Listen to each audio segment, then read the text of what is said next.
I want to touch on some conversations that have been happening in the industry. They had a racers forum where Jeff Gordon made a comment about building up the drivers versus building up the team.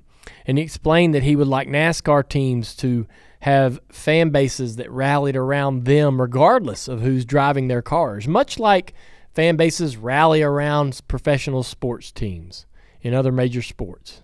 Let's quote Jeff here. In all other sports, the teams are kind of what the fans are all drawn to. I'm a 49ers fan. No matter who the players are, I think we all have a role as teams to build that brand up. So he emphasized, though, that the drivers are still the stars of the show, but I don't know if that's really possible.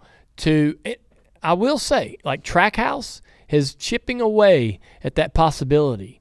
So when Trackhouse came around, Justin Marks' name, the name of the team alone, right, is not Justin Marks Motorsports. It's not Justin's last name. A lot of teams, right? Joe Gibbs Racing, Hendrick, Keselowski, they're all tied into the owners specifically. Trackhouse was a brand, and they said right out of the gate that they wanted to build this incredible facility right there on Broadway and turn their race shop into a destination where fans would come, party, eat, but also see the team preparing and working and readying themselves for the next season. And they wanted to be Nashville's team. And so with that, I think with that idea, this is possible. But with all of the teams residing right here in Concord, Charlotte, within literally 60 miles of each other, that it's not possible, I don't believe. It's going to be more difficult for the teams to create brands that separate themselves from each other enough to where you're going to have fans, that can die hard behind a team. And how does a team that's been branded one thing forever, like RCR, right? Mm-hmm. How does it create real equity and substance behind that? Whereas Trackhouse is sort of doing that. Pitbull named his album Trackhouse. Trackhouse has got logos in other forms of sport. Their brand is on other athletes in different sports. They're sort of trying to create an identity that's unique to what we know as a race team. Mm-hmm. And maybe, in turn, creating a fan base that loves all things Trackhouse, right? Mm-hmm. Much like someone may love Chevrolet, Ferrari. Manufacturer loyalty. Right. And so that's where I know what Jeff wants. Yeah.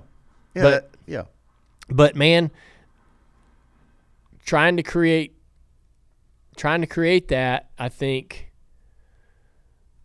I think one thing that really stands in the way is literally the brand and the logo and the name of the team, right? Mm-hmm. Like JR Motorsports. Mm-hmm. That.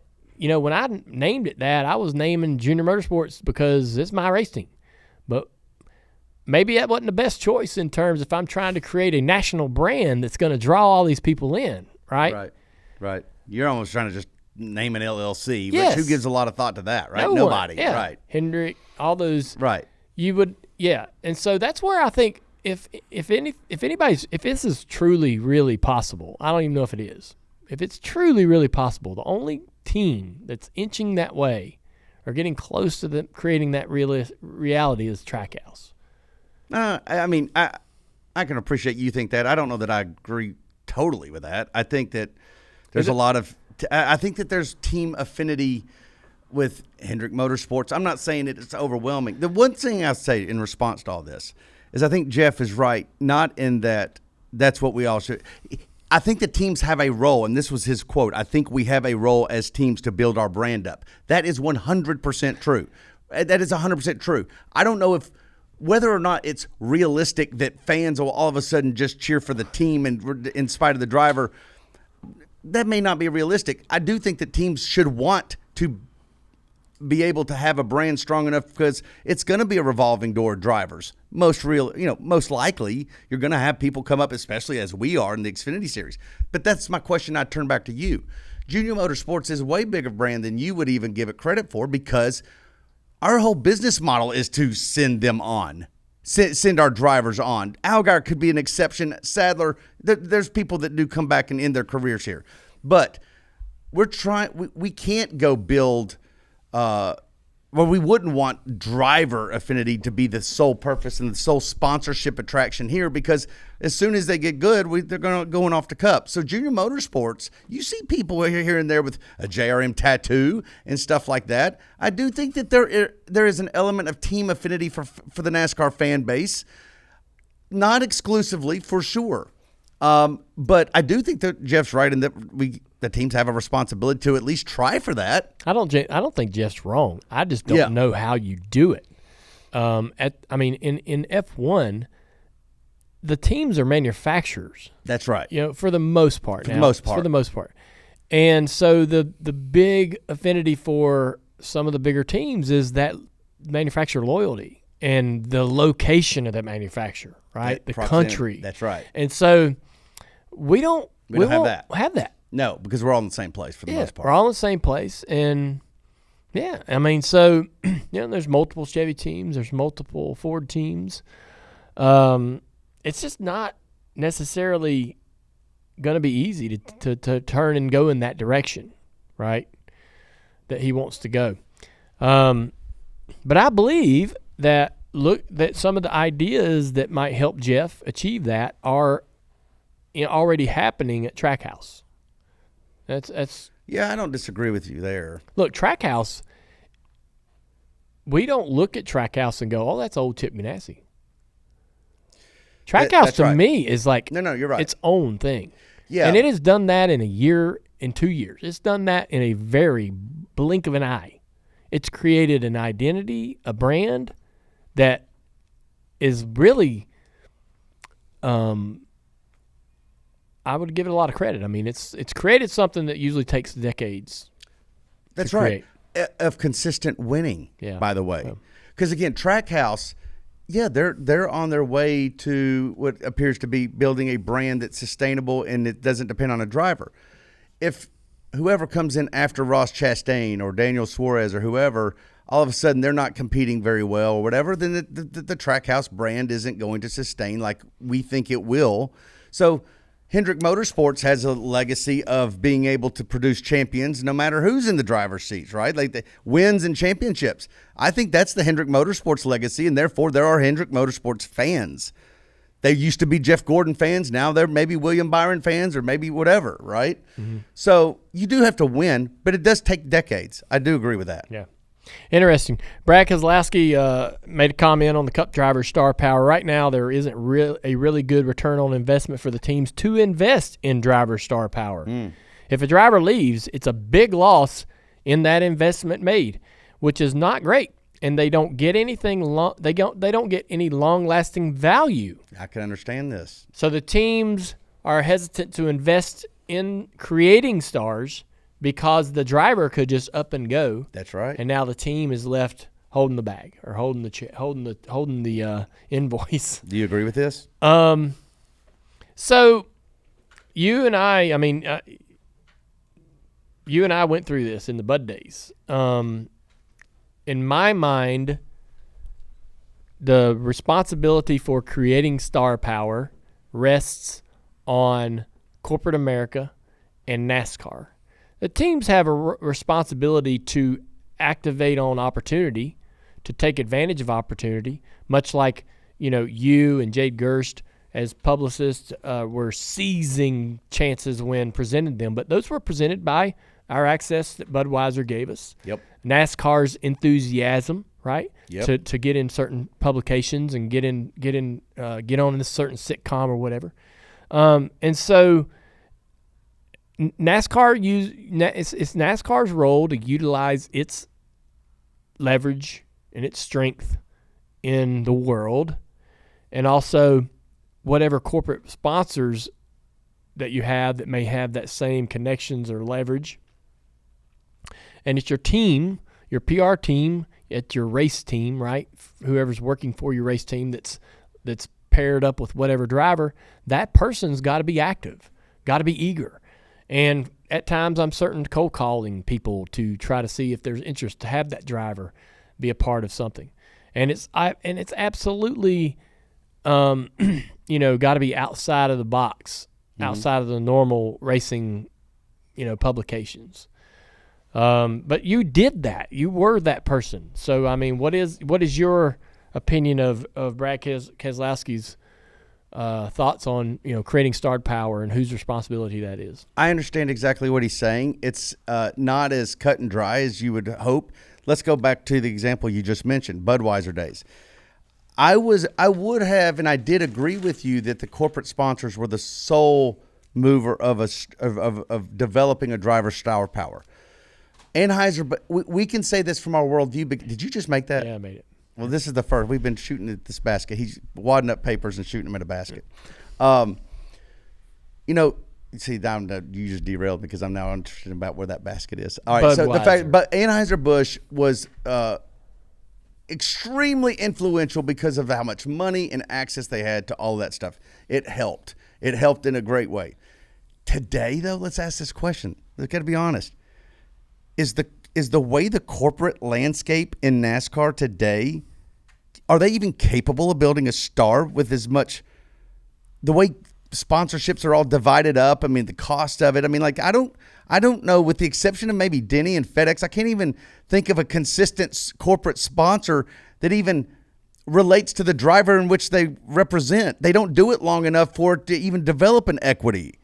At least, and even Denny's is broken up. FedEx, they took, and now Mavis and others are on there. Is Mavis responsible for the Denny Hamlin? Or today with the landscape, is the driver most responsible for how much, and the team the driver builds around them, whether it be the race team or their own personal team? I think that it's shifted to that. I don't think the corporate sponsor has as much pull on this anymore. Yeah. I think the dollars and the budgets and the way the media landscape's changed. Budweiser, we could depend on a Super Bowl commercial. Yeah. But, who in the NASCAR, who's doing that now? So I think that the drivers have as much, or if not more, responsibility. I look around the sponsorship. I look around at sponsors on side of the race cars, and they're still large corporate America companies that also invest and spend in other areas.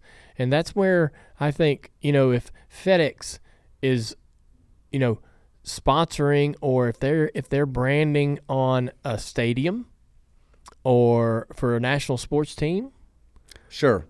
There's ways that they all need to, it's almost like the B2B.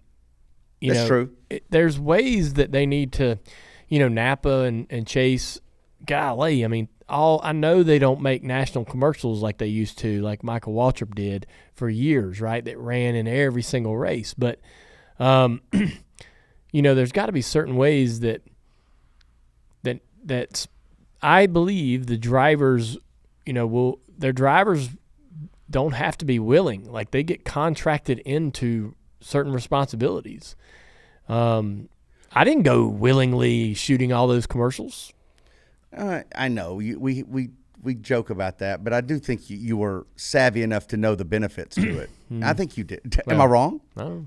Oh, come on. I don't know. I could have been doing something else.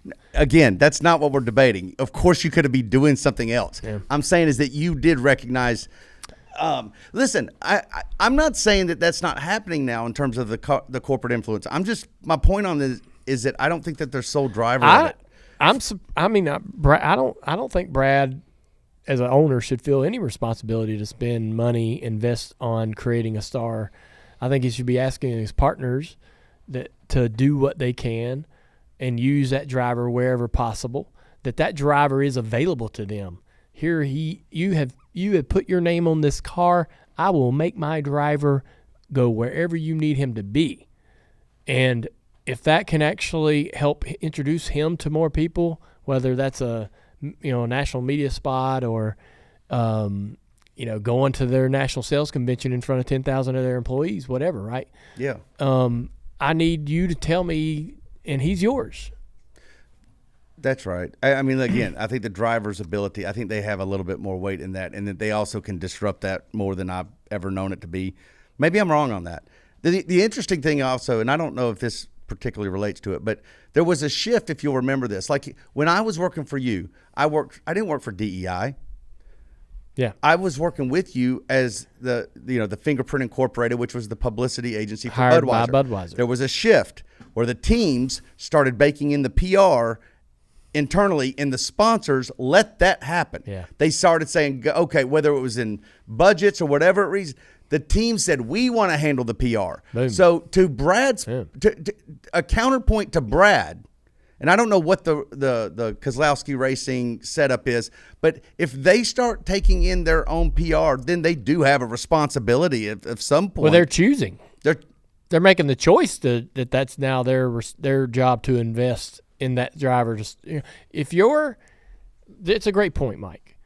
I see what you're saying. So is it maybe advice to Brad or any owner out there to put the onus back on the partner to have the PR firm hire the creative? I mean, in Brad's point to say we can't invest in the building up a Brad star would park, probably love to hand that off to. That would be an interesting conversation with Brad, wouldn't it? Yeah. I mean, because again, if what I'm hearing him say is true, he shouldn't have a problem doing that, right? Yeah.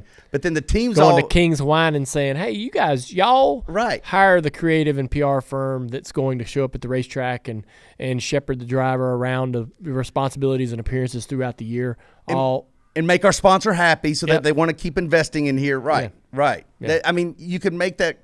It's a conversation worth having.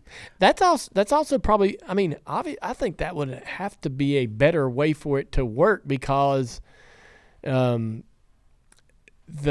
sponsor's the one really with the better connections to, to media, right? To magazines, to. Yeah, outside the industry, exactly. Yes. Right. The idea would be, hey, look, we've got Claire B. Line covered. You don't need to develop a relationship there. We've got Bob Pockras covered. Go pitch us into places that we can't get. Yeah. That should be the idea, which would be the advantage of having a publicity arm that's not race team controlled. Sure.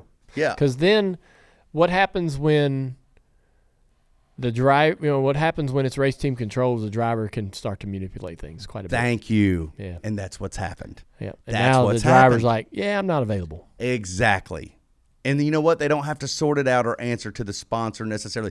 It's just sorting out with the race team owner. That's right. It can be detrimental, frankly. And it has been in some cases. We cracked the code, Mike.